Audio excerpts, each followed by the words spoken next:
Good morning mga idol, for today's vlog ay mag-harvest po tayo ng alugbati spinach. Pero bago ang lahat ay nagluto ako ng almusal, kanton at itlog. Kaya naman po kakain po muna tayo. Yan mga idol, magandang araw po sa inyo.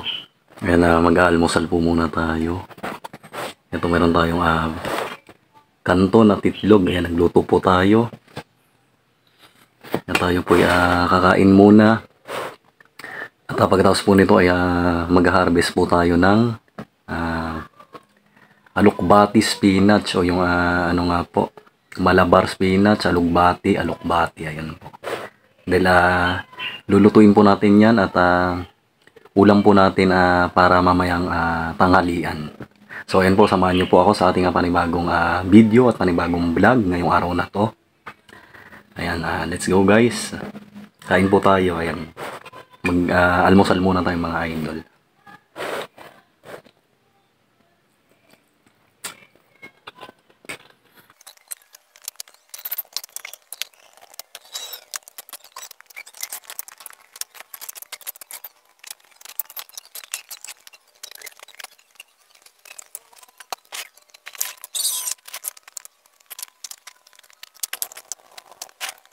Tapos na tayo mag-almusal, ngayon naman mag-harvest na tayo ng alugbati. Ayan, samahan nyo ako mga idol, meron tayong lalagyan at gunting. Bali, ito yung mga tanim natin dito alugbati. Ayan, nagapang na dito yan sa mga tanim nating mga halaman. Medyo malago na at maraming talbos, kaya naman ayan, mag-harvest tayo ngayon at mamimitas. Sariwang-sariwa itong dahon at talbos ng alugbati. Kaya naman ayan, huwag na nating patagalin pa, tayo mag-harvest na. Makita nyo mga idol, ang ganda-ganda at sobrang malago at nagapang na. Lulutuin natin yan pang ulam ngayong pananghalian. Lalagyan lang natin yan ng sardinas. Igigisa lang natin yan sa sardinas. Pakasarap din itong alugbati. Pero para sa akin mas masarap yung kulay green nito. Kung alam nyo din yung kulay green sa dyan, mahilig sa alugbati. Dalawa kasi ito, yung green at itong pula nga. Mas masarap yung green. Pero ito masarap din to. Yan, at saka napaka-healthy. Ang dami ring benefits na itutulong nito sa ating katawan. Okay po, ayan, mamitas na tayo at mag-harvest. Ito yung gagamitin natin, gunting, at dyan natin ilalagay yung ating mapipitas. Ito lang mga idol yung kagandahan kapag meron nga tayong tanim-tanim kasi ayan, libreng pamimitas ng gulay, ganyan. At hindi na natin kailangang bilihin pa agad-agad sa palengke. Meron tayong libreng pamimitas na gulay, fresh at sariwa. Dito lang mismo yan sa ating bakuran.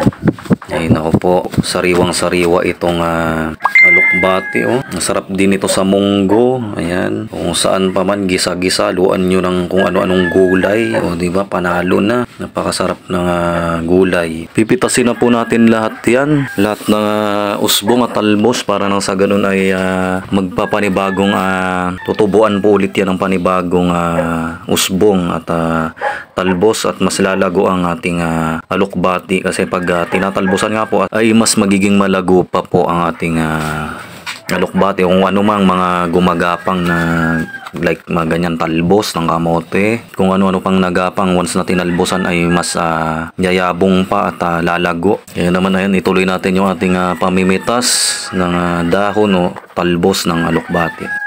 At nga pala mga idol, kung napansin nyo rin ay dito ko lang yan itinanim sa may lupa. Ayan, naglagay lang tayo ng tawag dito kahoy o yung poste ng kahoy. Ayan, hinarang natin at naglagay tayo dyan ng lupa. At dyan natin itinanim yung ating alugbati kasama yung iba pang mga gulay kagaya ng saluyot, sili. At syempre nagpapalit din tayo ng pananim dyan kapag yan na, nalanta na o yung magugulang na yung kanilang mga puno at sanga. So ayan, yan yung mga napitas natin at na-harvest, dito natin yan ilalagay sa ating planggana. Ganda-ganda nung dahon, no? At yung usbo nga. Yan, pitasin natin. Marami-rami na tayong pipitas. Mamitas pa tayo dahil ubusin na nga natin lahat nung usbong at talbos para mas gumanda at mas lumago pa yung ating alokbati. Ito lang yan, nakikigapang dito sa iba pa nating mga tanim na halaman. Sobrang mabilis lumago at lumapang yung alokbati. Yan, mapansin nyo, nakakapit lang yung mga sanga niya sa mga halaman natin ditong nakatanim. Nakikihalo siya. Ito, dito tayo sa baba. Pitasin din natin yung mga nakalawit o nakalaylay ditong talbos para hindi na rin humarang sa ating daanan, kasi may daanan sa gilid, medyo nakakasagabal yung ating mga usbong talbos ng alokbati, kaya tatanggalin na natin lahat yan para magkaroon ng panibagong talbos. Okay mga idol, tuloy-tuloy lang tayo sa pamimitas para sa ganun ay matapos na tayo, dahil ayan, medyo mainit na, tirik na yung araw, kainitan, dahil lulutuin pa natin to at mag-prepare pa tayo ng ating kakainin o sa ating pagluluto. Ayan, sariwang sariwa, ang daming talbos nitong ating tanim na alokbati. Okay, ito na yung pinaka na-harvest po natin. Ayan, makita nyo, ayan, pagkarami-rami, sobrang fresh na fresh at sariwang sariwa. Hanggang dito na lang po. Please subscribe to my YouTube channel.